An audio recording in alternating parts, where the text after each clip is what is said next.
Hello guys! Ngayon magluluto tayo ng adobong baboy na may sitaw po. So yun po, kumukulo na. Ayan. Pangalawang bukas, kumukulo ulit. Kaya nandiyan lang po malambot ang karne.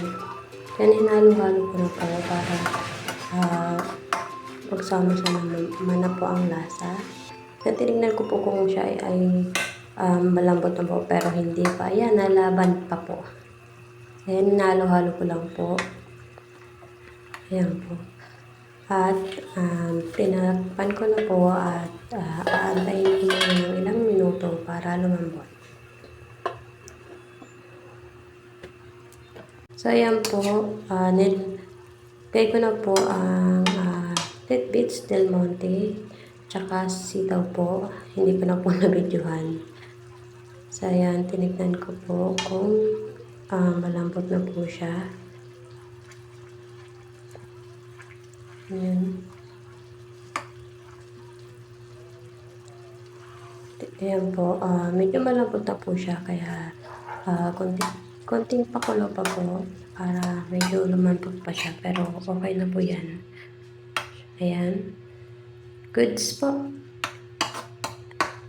So yun guys, ito na po yung final look ng aking luto. Malambot na po siya. Pinatay ko na ng apoy kasi okay na po yan.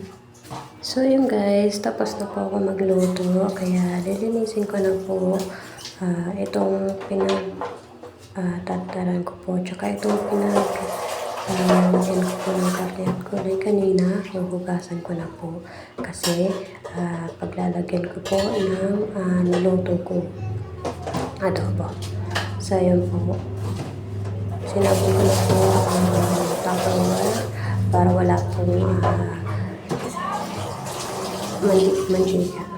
So yun,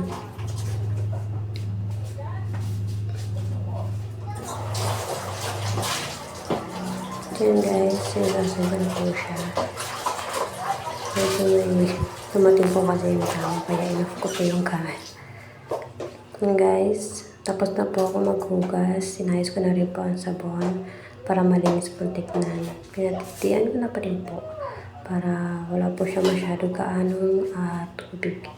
So yun guys, naghiram muna ako sa kapitbahay ko ng pot holder kasi wala po kayong pot holder. Yan, sinarin ko na po sa lagay ng aking niluto. Ayan po.